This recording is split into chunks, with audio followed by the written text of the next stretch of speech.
As you're in this course, you have already found a few of the parts of D2L. You have logged into the main school homepage through www.sidesonline.com. Some of the items that you have seen and looked at include a welcome or news for your organization and a select a course menu option where you can get a list of all courses you are currently enrolled in. You've also found your way to this course homepage, which is similar to a classroom. Each course can have its own look and feel on the course homepage, but most will include a course-specific news section and links to tools and resources relevant to the student's success. There is often some sort of meet your teacher or welcome from your teacher message as well. This is one of the first opportunities to grab your student's interest. D2L has three main areas for a student to go to. Resources. This is where you would go to find your course content or lessons. You may notice that it is structured in a tiered format. The highest tier is the overall course. It then breaks down to major subdivisions such as units. From there, it breaks down to specific lessons. To make the course more manageable to view, students can compress or expand the view of the content by clicking on the checkboxes by each entry. When an actual link has been selected, the outline remains on the left, but the lesson is displayed on the right. Lessons will include many different elements to help students with their course. They can include surveys to access prior knowledge, checklists to ensure all required components have been completed, animations and simulations, practice assignments and quizzes. Remember that students are often viewing the material when teachers are not present, so it has to be able to stand alone. Let us be clear, they are not just doing this on their own, but a larger communication piece needs to be included.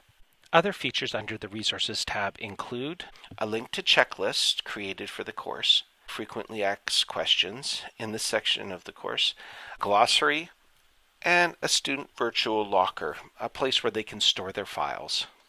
There is an Assessment tab. Assessments can take many forms in D2L. The Assessment tab links to the Dropbox, where students can upload assignment files. Grades, which allows a student to see their current progress, and from a teacher point of view, you can look at inserting grades of marked assignments, you can modify grades, you can view a class as a whole, or you can look at the progress of an individual student. Under assessments, there are also quizzes, and you can quickly access quizzes. Some of them can be practice quizzes, and some of them might be graded quizzes. You can access rubrics. Now, I'm not going to go into rubrics too much because they're dealt with in the next unit. And then finally, surveys, which are much like an ungraded quiz that collects information that can be used to understand a student's background as they enter the course. The Communication tab provides a number of ways for students and teachers to communicate with each other. Chat is a form of instant messaging, a synchronous tool where both groups are speaking at the same time. A class list is where students can find other members of the class.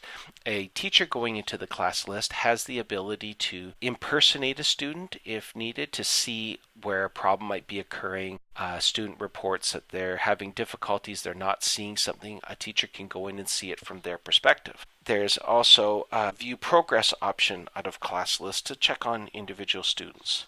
Under communication, you also can access the discussion boards, which are a form of message board where questions can be posted and answered at the convenience of the student when it's appropriate in the curriculum. This is an asynchronous communication tool, as their responses do not require others to be present at the same time. Students can be instructed to not only answer discussion questions themselves, but also respond to others. The email provides an email address to use with their education. This does not stop students from having their own external email as well. There's also options to forward the side's email to their personal email. The pager is a tool that allows students and teachers to send a note or inquire if someone is online and initiate direct communication.